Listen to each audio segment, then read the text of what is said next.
નમસ્કાર બાળકો, તો ફરી એક વખત આપ સૌનું આપણી YouTube ચેનલ HRK સાયન્સ એકેડમીમાં આલ્ફા સ્કૂલ જૂનાગઢ વતી સ્વાગત છે. લાસ્ટ લેક્ચરની અંદર આપણે ચેપ્ટરની થિયરી સંપૂર્ણપણે પૂરી કરી હતી. ચેપ્ટર હતું ચેપ્ટર નંબર 10, નામ હતું ગુરુત્વાકર્ષણ. હવે જોવાનું હતું પાઠ્યપુસ્તકના ઉદાહરણના દાખલાઓ. છેલ્લે આપણે તમામ થિયરી પૂરી થઈ આખા ચેપ્ટરની. હવે દાખલાઓ. પહેલો દાખલો છે આ પાઠ્યપુસ્તકના દાખલા છે, સ્વાધ્યાયના દાખલા. આ દાખલાઓ પૂરા થાય પછી જોશું. પહેલો દાખલો, પૃથ્વીનું દ્રવ્યમાન 6 × 1024 કિલોગ્રામ તથા ચંદ્રનું દ્રવ્યમાન 7.4 × 1022 કિલોગ્રામ છે. જો પૃથ્વી અને ચંદ્ર વચ્ચેનું અંતર 3.84 × 10⁵ કિલોમીટર હોય તો પૃથ્વી દ્વારા ચંદ્ર પર લાગતું બળ શોધો. અહીંયા આપણને g નું મૂલ્ય આપી દીધેલું છે 6.7 × 10⁻11. g નું મૂલ્ય આપ્યું છે 6.7 × 10⁻11 newton metre square into kilogram inverse square. આપણને આપેલી માહિતી કઈ તો કે એક તો પૃથ્વીનું દ્રવ્યમાન એટલે આપણે એને કહેશું m of e. પૃથ્વીનું દ્રવ્યમાન થશે m of e અને કહેશું માસ ઓફ અર્થ. કેટલું આપ્યું છે તો કે એ આપ્યું 6 × 10⁻24 કિલોગ્રામ. બીજું આપ્યું છે ચંદ્રનું દ્રવ્યમાન, આને આપણે કહેશું m of m. આ તમને આપેલું છે 7.4 એને × 10⁻22 કિલોગ્રામ. ત્રીજું આપ્યું છે પૃથ્વી અને ચંદ્ર વચ્ચેનું અંતર, એને આપણે કહેશું d. થોડુંક એવું તમને કહું છું, d તમને અહીંયા આપ્યું છે કિલોમીટરમાં, આ આપ્યું છે 3.84 એને × 10⁵ કિલોમીટર. આપણે આ મીટરમાં જોતું હોય તો શું કરાય તો કે કિલોમીટરને મીટરમાં ફેરવવા પડે. તો આ 3.84 એને × 10⁵ મીટરને કિલોમીટરમાં ફેરવો તો 1000 થી ગુણવા પડે. સોરી, કિલોમીટરને મીટરમાં ફેરવો તો 1000 થી ગુણવા પડે એટલે એને ગુણ્યા 1000. હવે જો તમે આમ લખતા હો તો આ થાય 3.84 અને × 10⁵. આ 1000 એટલે થઈ જાય 10⁻3. તો આ જવાબ મળે 3.84 એને × 10⁸ મીટર. આ શું મળે આપણને? પૃથ્વી અને ચંદ્ર વચ્ચેનું અંતર 3.84 અને × 10⁸ મીટર. હવે આપણે શું જોઈએ તો કે પૃથ્વી દ્વારા ચંદ્ર ઉપર લાગતું બળ જોઈએ. કોના દ્વારા કોના ઉપર લાગતું બળ? પૃથ્વી દ્વારા ચંદ્ર પર લાગતું બળ. કયા નિયમ પરથી મેળવશું તો કે ગુરુત્વાકર્ષણ બળના સાર્વત્રિક નિયમ પરથી મેળવશું. તો આવું કહી શકાય કે ગુરુત્વાકર્ષણના સાર્વત્રિક નિયમ પરથી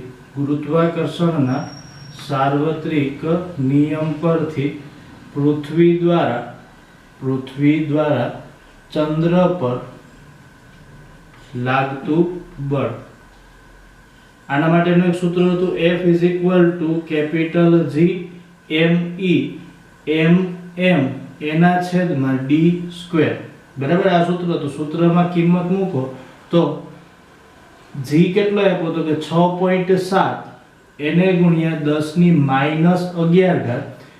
m of e આપ્યો 6 × 10⁻24 અને ચંદ્રનું દળ આપેલું છે 7.4 એને × 10⁻22 કિલોગ્રામ. d². આ થઈ જાય 3.84 એને × 10⁸ નો સ્ક્વેર. બરાબર. હવે અહીંયા હું આ બાજુ લખું છું 6.7 એને × 6 એને × 7.4. આનું એમને લેવા દો. પહેલા આપણે છેદનું કામ કરી નાખીએ તો આ 6.7 એને × 10⁻11. આ 6 × 10⁻24 એને × 7.4 × 10⁻22. આને એમને રાખો. છેદમાં આને આમ લખાય 3.84 એને × 10⁸ ગુણ્યા 3.84 એને × 10⁸. છેદમાં 10⁸ ટોટલ થાય 10⁻16. હવે અંશમાં હું આ 10⁻16 લઈ જાઉં તો આ 10⁻11 એને × 6 × 10⁻24 7.4 એને × 22 ઘાત અને અંશમાં 10 ની 16 ઘાત. હવે છેદમાં શું વધે? તો કે છેદમાં વધે 3.84 એને ગુણ્યા 3.84. હવે અહીંયા લખું છું, જોજો. અંશની અંદર આપણી પાસે જે કાંઈ છે એ કંઈક આવું છે, 6.7 એને ગુણ્યા 6 એને ગુણ્યા 7.4. હવે ઘાત કેટલી? તો કે 10 ની 24 ઘાત, 10 ની 22 ઘાત, છેદમાં આ ઘાત પ્લસ હતી 8 અને 8, અંશમાં આવે તો કેવી થઈ જાય? માઈનસ. અંશમાં આવે તો માઈનસ. હવે પહેલા તો માઈનસ ઘાતનો સરવાળો કરો તો કેટલી થાય? -16 પ્લસ -11 એટલે માઈનસ માઈનસ પ્લસ થાય. સૌથી પહેલા અંશની જે ઘાત હતી એની સરવાળો બાદબાકી જે કંઈ થતું હોય કરી નાખી. તો પહેલા તું આ લખી દો 6.7 એને ગુણ્યા 6 એને ગુણ્યા 7.4. હવે અંશમાં ઘાત હતી 24 અને 22, ટોટલ થઈ 46. 46 માંથી 11 બાદ કરો, 46 માંથી 11 બાદ કરો તો 5 અને 3 એટલે 35 આવે. હજી માઈનસ ઘાત કેટલી હતી? 10 ની -16 ઘાત, છેદમાં હતું 3.84 એને ગુણ્યા 3.84. 35 માંથી 16 બાદ કરો તો કેટલી ઘાત વધે? 35 માંથી 16 બાદ કરો તો કેટલી ઘાત વધશે? 19. 19 ને 16 35 થાય ને ભાઈ? હા. તો આ કેટલી ઘાત વધે? 19. હવે આ 3 નો ગુણાકાર કોનો? 6.7 6 અને 7.4. 6.7 6 અને 7.4 નો ગુણાકાર થશે 297.48 એને ગુણ્યા 10 ની 19 ઘાત, છેદમાં 3.84 એને ગુણ્યા 3.84 કરશો તો જવાબ તમને મળશે 20. આનો જવાબ 20 તો નહીં મળે પણ 10 ની લગભગ નજીકનો મળશે. જવાબ તમને મળશે 14.74. આ બેયનો ભાગાકાર કરો, કોનો 297 અને 14 નું, તો આ તમને મળશે 20.18 એને ગુણ્યા 10 ની 19 ઘાત. પોઈન્ટને એક સ્થાન આગળ લઈ આવો તો 2.01 એને ગુણ્યા 10 ની 20 ઘાત ન્યૂટન જેટલું પૃથ્વી દ્વારા કોના ઉપર બળ લાગે? ચંદ્ર ઉપર બળ લાગે. 20.1 એને ગુણ્યા 10 ની 20 ઘાત ન્યૂટન જેટલું બળ પૃથ્વી દ્વારા ચંદ્ર ઉપર લાગે. આ પાઠ્યપુસ્તકનો પહેલો દાખલો હતો. એના પછી હતો બીજો દાખલો. એક કાર કોઈ છાજલી પરથી 0.5 સેકન્ડમાં નીચે જમીન પર પડે છે. હવે આપણે એવું કીધું કે રમકડાની કાર છે, કોઈ મકાનની છાજલી ઉપરથી નીચે પડે.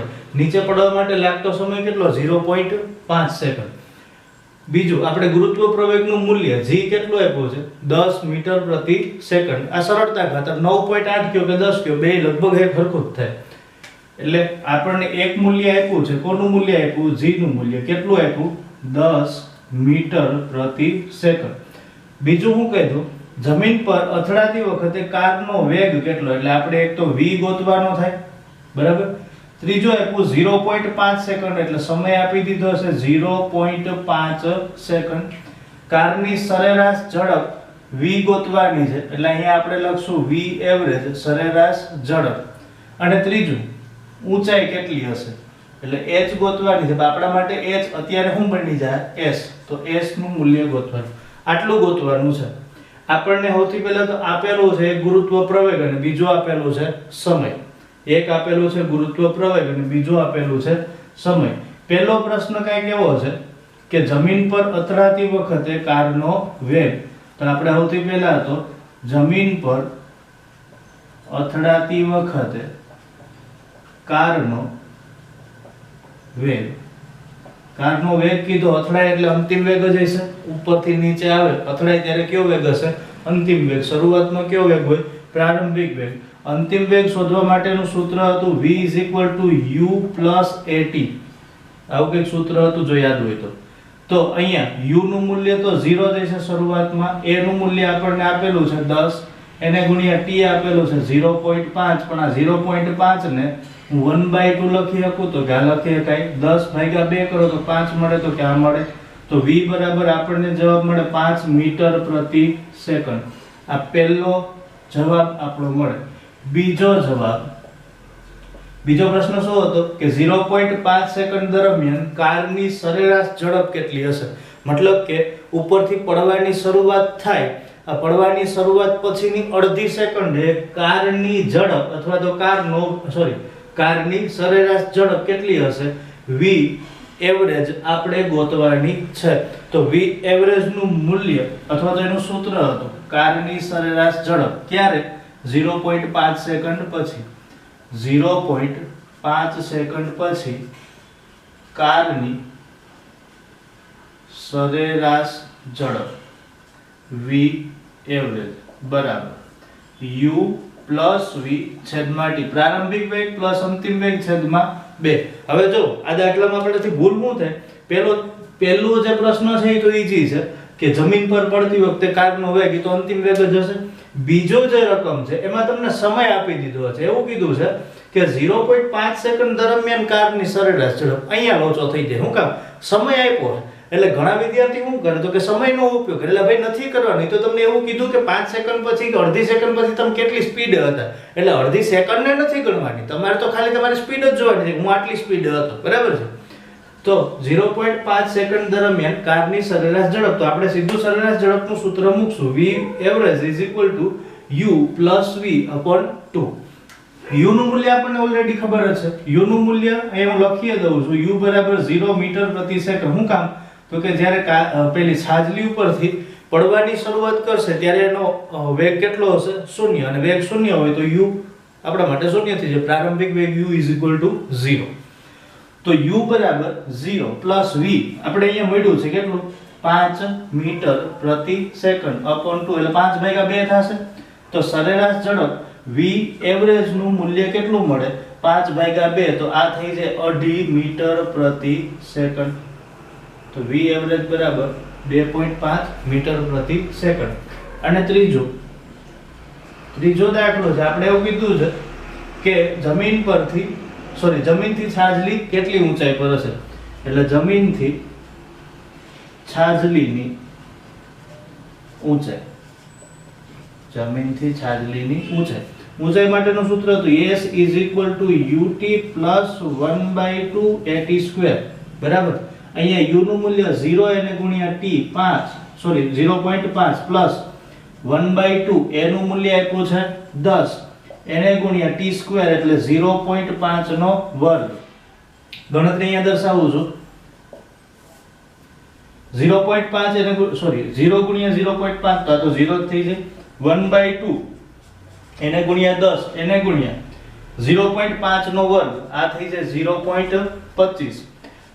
10/2 કરો તો આ તમને મળશે 5 એને ગુણ્યા 0.25 એટલે આ થઈ જાય લગભગ 1/4 ભાગ. 1/4 ભાગ અને આ થઈ જાય 5 એટલે 1/4 એને ગુણ્યા 5 કરો. જે કાંઈ જવાબ મળશે એ તમારો ફાઇનલ આન્સર 5 4 20 થાય એટલે આ થઈ જાય 0.02 મીટર. આ મળશે અંતર. એટલે જમીનથી છાજલી કેટલા મીટર અંતરે હશે? 0.02 મીટર. સોરી 0.02 નહીં પણ 1.25. કેટલા અંતરે હશે? 1.25. કેમ કે 25 5 125 થાય એટલે આ થઈ જાય 1.25 મીટર. થોડીક એવી ગણતરીમાં ભૂલ થઈ હતી. 1.25 મીટર આવશે. હવે છે આપણો દાખલા નંબર 3. દાખલા નંબર 3 કાંઈક એવું કહે છે. તો ત્રીજો દાખલો કાંઈક આવું કહે છે કે એક પદાર્થને ઉર્ધ્વ દિશામાં ફેંકતા તે 10 મીટરની ઊંચાઈએ પહોંચે છે. તો પહેલું પદાર્થને કેટલા વેગથી ઉપર તરફ ફેંકેલ હશે અને બીજું પદાર્થને મહત્તમ ઊંચાઈએ પહોંચતા લાગતા સમયની ગણતરી કરો. હવે જો તમને કીધેલું કંઈક આવું છે કે એક પદાર્થ છે, માનો કે કોઈ એક પદાર્થને ઉર્ધ્વ દિશામાં ફેંકી, મતલબ કઈ તરફ ફેંકવામાં આવે છે? ઉપર તરફ ફેંકવામાં આવે છે. પદાર્થને જ્યારે ઉર્ધ્વ દિશામાં ફેંકવામાં આવે ત્યારે એને કાપેલું અંતર કેટલું છે? તો કે 10 મીટર જેટલું. મતલબ આપણા માટે આ ઊંચાઈ h અથવા તો s ની જગ્યાએ h ની જગ્યાએ આપણે લખશું s. આ કેટલું આપેલું છે? 10 મીટર જેટલું. હવે હું કીધું પહેલો પ્રશ્ન એવો પૂછેલો છે કે પદાર્થને કેટલા વેગથી ઉપર તરફ ફેંકેલ હશે. મતલબ આપણે જે વેગ ગોતવાનો થાય, આ કયો વેગ ગોતવાનો થશે? પ્રારંભિક વેગ u. હવે જો પદાર્થને તમે નીચેથી ઉપર તરફ ફેંકો છો તો આ સ્થાન એવું હશે કે જ્યાં પદાર્થનો અંતિમ વેગ હશે. તો આ અંતિમ વેગનું મૂલ્ય આ સ્થાને આવીને પદાર્થ રોકાય છે ક્ષણવાર માટે, વળી પાછો નીચે તરફ આવશે. એટલે અહીંયા અંતિમ વેગનું મૂલ્ય કેટલું મળે 0 મીટર પ્રતિ સેકન્ડ એટલે પદાર્થનો અંતિમ વેગ v બરાબર 0 મીટર પ્રતિ સેકન્ડ બીજું તમારે શું ગોતવાનું છે કે મહત્તમ ઊંચાઈએ પહોંચતા લાગતા સમયની ગણતરી કરો મતલબ તમારે ગોતવાનું થાય t નું મૂલ્ય કોનું મૂલ્ય ગોતવાનું થશે t નું મૂલ્ય હવે જો એક વસ્તુ ખાસ સમજજો ઉપર તરફ જાઓ ગુરુત્વાકર્ષણ બળ કઈ તરફ લાગે નીચે તરફ તમે કઈ તરફ જાઓ ઉપર તરફ તો ઉપર તરફ જાઓ ત્યારે તમે કોની વિરુદ્ધમાં જાઓ તો કે ગુરુત્વાકર્ષણ બળની વિરુદ્ધમાં તો આનો મતલબ થાય સ્મોલ g મતલબ ગુરુત્વીય પ્રવેગ મતલબ કે આપણો પ્રવેગ આનું મૂલ્ય હંમેશા કેવું મળશે માઈનસ અને આ મૂલ્ય કેટલું મળશે તો કે -9.8 મીટર પ્રતિ સેકન્ડ ગુરુત્વીય પ્રવેગનું મૂલ્ય ઋણ મળશે 9.8 મીટર પ્રતિ સેકન્ડ શા માટે તો કે આપણે પદાર્થને ફેંકવો છે આ પદાર્થ કઈ તરફ છે તો કે ગુરુત્વાકર્ષણની વિરુદ્ધ દિશામાં છે હવે આપણે દાખલાનો પહેલો જવાબ ગોતીએ પદાર્થે કેટલા વેગથી ઉપર તરફ ફેંકેલો છે તો પહેલું છે પદાર્થનો ઉપર તરફ ફેંકતા પ્રાપ્ત કરેલ વેગ પદાર્થને ઉપર તરફ ફેંકતા પ્રાપ્ત કરેલ વેગ સૂત્ર છે v² - u² બરાબર 2as હું આ સૂત્રમાં સીધી જ કિંમત મૂકી દઉં તો v² નું મૂલ્ય થાય 0 u² નું મૂલ્ય આપણે ગોતવાનું છે બરાબર 2 એનું મૂલ્ય છે -9.8 એને ગુણ્યા s આપેલું છે 10 s કેટલું આપ્યું છે 10 તો આ 0 નો સ્ક્વેર તો 0 જ થાય -u² બરાબર 2 એને ગુણ્યા 9.8 2 ગુણ્યા 9.8 એને ગુણ્યા 10 2 ગુણ્યા 9.8 કરો તો આ જવાબ તમને મળશે 19.6 એને ગુણ્યા 10 કરો તો આ થઈ જાય -196 આપણે માત્ર મૂલ્ય કોનું જોઈએ u નું તો આ માઈનસ માઈનસ કેન્સલ આઉટ થાય માત્ર u નું મૂલ્ય જોઈએ તો √196 તો આ u બરાબર તમને જવાબ મળશે 14 મીટર પ્રતિ સેકન્ડ પદાર્થને કેટલા વેગથી ફેંકેલો હશે 14 મીટર પ્રતિ સેકન્ડ જેટલા વેગથી ફેંકેલો હશે હવે બીજી આપણી દાખલાની રકમ અથવા તો બીજો પ્રશ્ન એવો પૂછ્યો કે પદાર્થને મહત્તમ ઊંચાઈ પહોંચતા લાગતા સમયની ગણતરી કરો એટલે બીજો પ્રશ્ન હશે મહત્તમ ઊંચાઈએ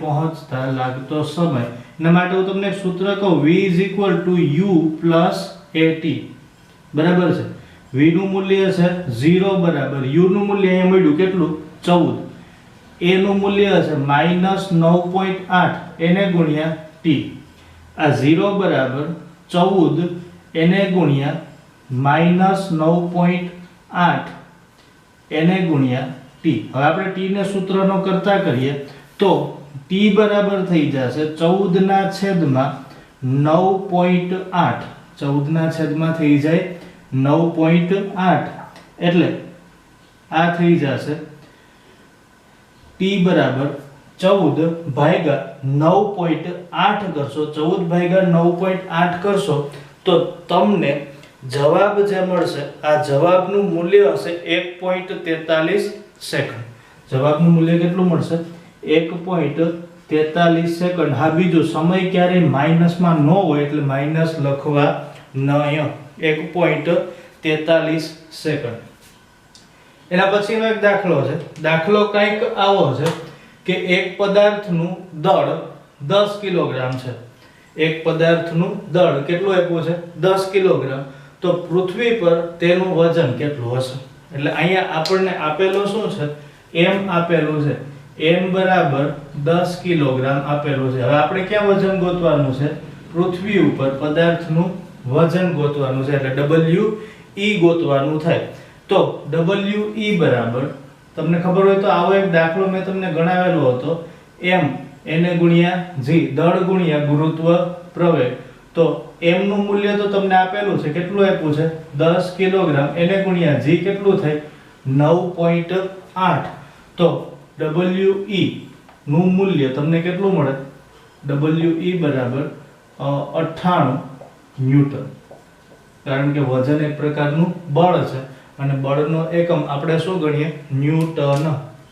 તો આ દાખલો ખૂબ અઘરો હતો, અહીંયા પૂરો થાય. એના પછી છે ચોથો દાખલો, પાંચમો દાખલો. એક પદાર્થનું વજન પૃથ્વીની સપાટી પર માપતા 10 ન્યૂટન મળે છે. એક પદાર્થનું વજન પૃથ્વીની સપાટી પર માપતા 10 ન્યૂટન મળે.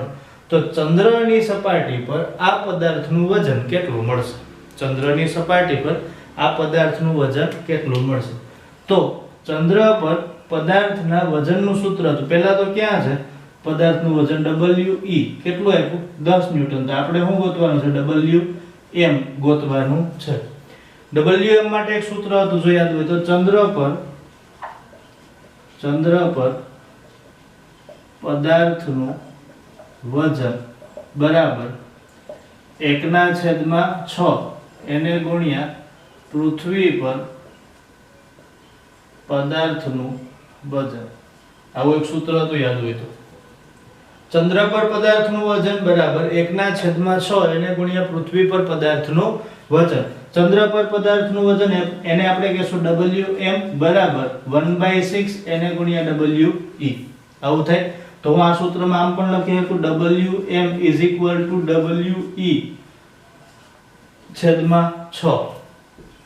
અહીંયા સૂત્રમાં કિંમત મૂકો. WE આપેલું છે 10 એના છેદમાં 6.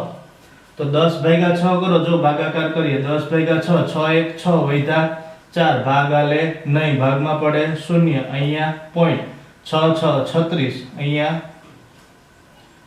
4 વળી પાછો ભાગ ન આલે, ભાગમાં પડે 0. અહીંયા 6 6 36 એટલે અહીંયા આપણો જવાબ શું આવશે? 1.6 અથવા તો 1.66 જે કંઈ કયો હું ન્યૂટન. ચંદ્ર પર વજન આટલું હશે. ક્યારે? તો કે પૃથ્વી ઉપર વજન જો 10 ન્યૂટન હોય તો આજે પૂરતું આપણે આટલું રાખશું. હવે પછીના લેક્ચરની અંદર સ્વાધ્યાયના દાખલાઓ સાથે મળશું. એક દાખલો હશે, ખૂબ મોટો હશે અને સરસ મજાનો દાખલો છે, એટલે એને હવે પછીના લેક્ચરની અંદર ભણશું. ત્યાં સુધી આપણે આપણું ભણવાનું કન્ટિન્યુ કરશું. Thank you very much. જય.